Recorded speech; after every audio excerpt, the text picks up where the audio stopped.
Pemirsa apa kabar? Kini Anda tengah mengikuti Warta Berita PTS tanggal 19 Mei. Sebuah kasus infeksi hantavirus dilaporkan terjadi di kota Keelung. Pria berusia 40-an tahun yang tinggal di Lingho, New Taipei digigit tikus saat bekerja di Keelung tanggal 7 April dan mulai bergejala pada 2 Mei. Setelah menjalani perawatan, ia keluar dari rumah sakit hari ini.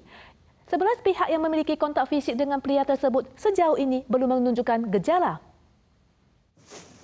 Staf Biro Perlindungan Lingkungan melakukan desinfeksi massal di seluruh kota sehubungan dengan laporan munculnya kasus hantavirus di Keelung tanggal 18 yang melanda seorang pria berusia 40-an tahun yang tinggal di distrik Lingho, kota New Taipei dan bekerja di Keelung.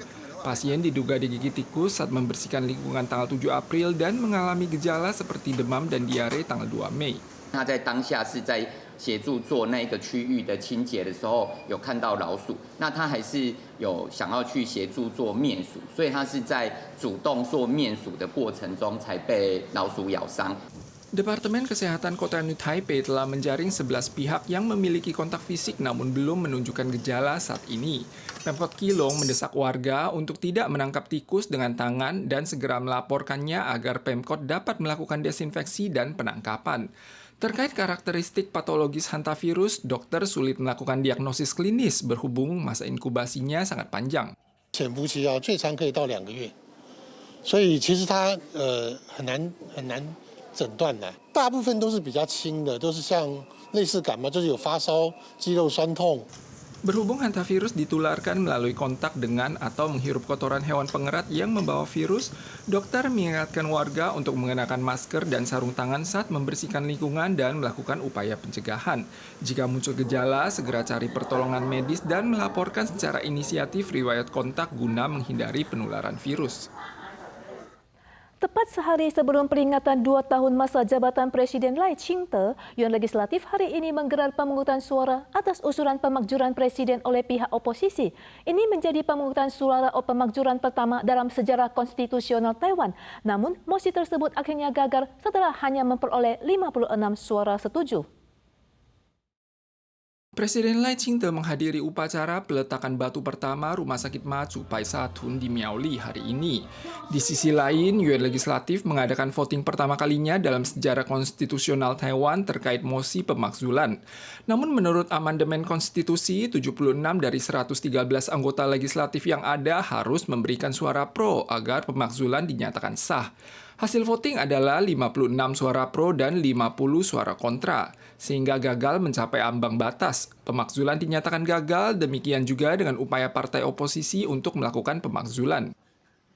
Kementerian Transportasi dan Komunikasi mengumumkan revisi aturan SIM. Ke depan, pengemudi yang SIM-nya dicabut lebih dari 3 tahun dan ingin mengikuti ujian ulang wajib menyelesaikan kursus di sekolah mengemudi terlebih dahulu. Hal ini ditujukan untuk membangun kembali kesadaran berkendara yang aman dan identifikasi risiko. Aturan baru ini dijadwalkan mulai berlaku resmi pada 30 Juni. Seorang pria bermarga Lin di Taipei tak hanya menjadi residivis utama sesuai pengumuman lembaga adjudikasi, tetapi juga menumpuk denda hingga 5,04 juta dolar Taiwan. SIM-nya dicabut dan ia dilarang mengikuti ujian ulang selama 33 tahun. Kedepannya, para pelanggar yang SIM-nya dicabut lebih dari 3 tahun wajib menyelesaikan kursus pelatihan mengemudi sebelum diizinkan mengikuti ujian SIM. 当然是要啊，要比较合理。对啊，因为现在毒驾啦、酒驾这个是太严重。 MOTC pada tanggal 18 mengumumkan revisi terhadap 3 peraturan, termasuk peraturan keselamatan lalu lintas.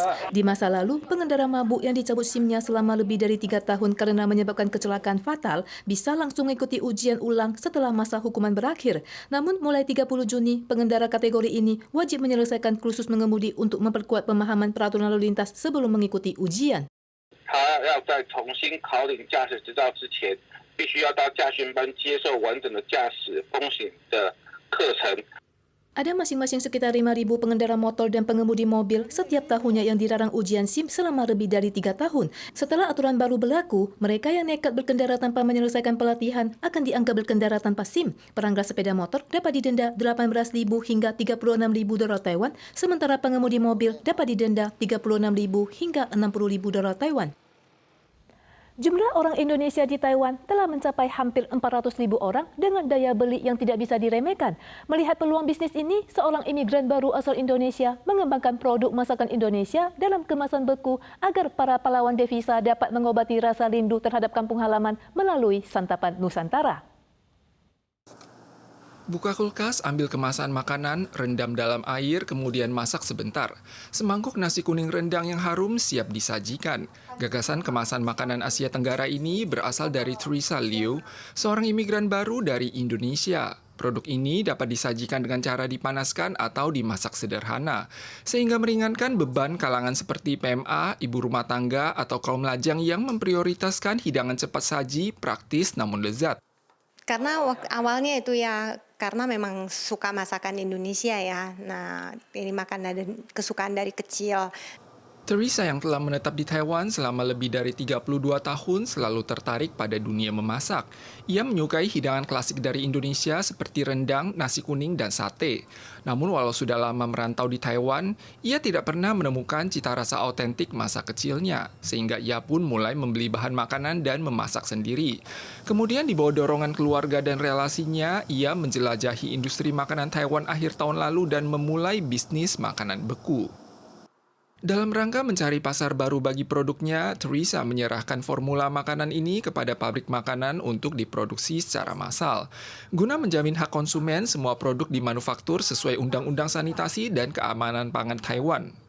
那特别这次的那个就是调理食品的部分，在我看来，我觉得非常有特色。第一个就是说，在台湾没有太类似的产品，就是它很小众，然后没有看到太类似的产品，所以它替代性不高。对，然后再来就是台湾人其实非常喜欢南洋的风味。 Selain itu, Teresa juga mengadakan berbagai seminar kuliner di acara peluncuran buku untuk menarik warga mencicipi dan mengenal rempah-rempah dari Indonesia. Karena selama ini ia merasa bahwa dibandingkan dengan hidangan Thailand dan Vietnam, masyarakat Taiwan pada umumnya masih kurang familiar dengan rempah-rempah dan kuliner asal Indonesia. Nah, menurut Cici sih pada saat ini orang Taiwan makin mengenal dan suka masakan Asia Tenggara. Tapi belum terlalu kenal tentang kuliner Indonesia ya, kebanyakan lebih kenal ke Thailand atau enggak Vietnam. Nah, tapi menurut Cici sih makanan Indonesia ada potensialnya ya karena memang enak. Saat ini ada sekitar 30.000 imigran baru Indonesia di Taiwan. Jumlah PMI bahkan mencapai 340.000 orang. Ditambah lagi dengan sejumlah siswa asing, daya beli kalangan ini cukup mengejutkan. Namun bagi mereka, menemukan cita rasa yang akrab di negeri asing tidak hanya memberikan kesempatan untuk mengisi perut sepuasnya, namun juga menjadi obat penawar rindu terhadap kampung halaman. Para pemirsa sekalian, sekian Warta Berita PTS. Kita soal lagi di lain kesempatan. Sampai jumpa.